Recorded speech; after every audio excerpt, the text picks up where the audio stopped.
The curtain was finally closed. Lu Gang also denied his thoughts, thinking that he might have been thinking too much. Ma Shanshan's show is over.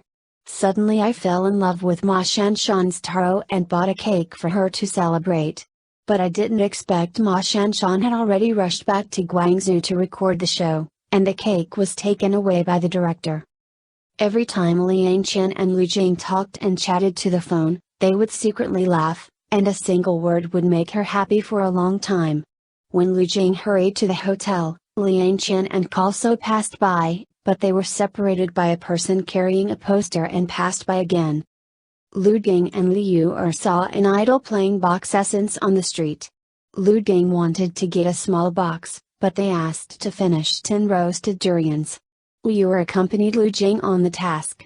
In the end, he didn't complete his goal even after eating it, so he had no choice but to leave, but Lu Jing wanted the doll and sold cute to the store's beauties. He got one for free. The happy Lu Jing took a photo and sent it to Liang Chen. Liang Chen also gave this. Photos of the dolls are placed on the table. Liang Chen went to the wrong dressing room and met Ma Shanshan, who came back to record the show and put on makeup. Ma Shana can still be the goddess of drama.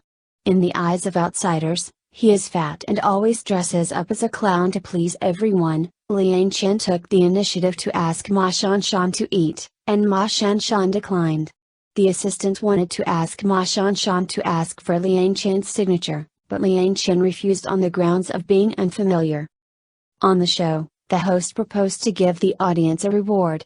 Whoever hits the beam will be on stage. The princess will hug Ma Shanshan and squat down 10 times.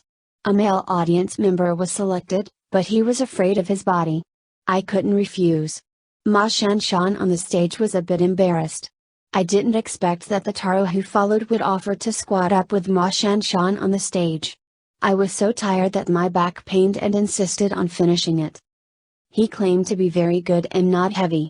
Liang Chen in the background saw Taro, and was surprised when he remembered that he had gone to shoot and suddenly appeared here.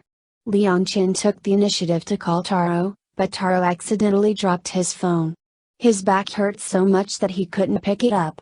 Liang Chen mistakenly thought it was no dare to answer her call. Taro, who was leaving with his injured waist, met Ma Shanshan's car. Assistant Ma Shanshan reminded that there was a seam in the back of the Taro pants. Taro was so scared that he hurriedly clutched his butt. He thought that Ma Shanshan would take him away, but he didn't expect it. Not so. Liang Chen called and blamed Taro for not answering the phone. Taro lied that there was no signal while filming outside, but he didn't expect Liang Chen's car to show up as soon as his voice fell. Taro hurriedly begged for mercy and wanted to take the car, but Liang Chen ordered to drive. Taro is complaining endlessly. Liu wondered why the box needed a voice changer, and once suspected that this person was a man. At this time, Lu Gang was sure that the other party was a girl, but why the change of voice also caused suspicion. After checking Liang Chen's itinerary, he found that he was also in Guangzhou. The location of Boxjing is also in Guangzhou. Last time Boxjing was in Shanghai, Liang Chen was also in Shanghai. These questions made Lu Jing couldn't help asking who the box essence was. Liang Chen, who was worried that he would be seen through, hurriedly changed the topic and praised Anchor 666 for being very handsome over the wall. Lu Gang refused to admit defeat and offered to play games with Liang Chen to make her play more handsome. Both of them went straight to the internet cafe. Go with. Liang Chen went online for the first time and found that there was no host and he could not find the boot position. Then Lu Jing found a girl squatting on the ground looking for the host, so he helped to turn it on.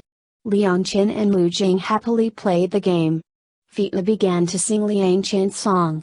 Lu Gang praised her for singing well, but because she was wearing headphones, Lu Gang heard the effect of changing the voice and did not hear the girl behind him singing. At this time, the takeaway came to deliver the meal and shouted out who's the meal, but Lu Jing and Liang Chen heard the sound from each other's earphones. The sound was also in reality when the earphones were removed. Liang Chen realized that the two of them were the same. At the same internet cafe, he quickly put on a mask and went under the table. Lu Gang stood up excitedly and looked around, turning around to see Liang Chen squatting on the ground.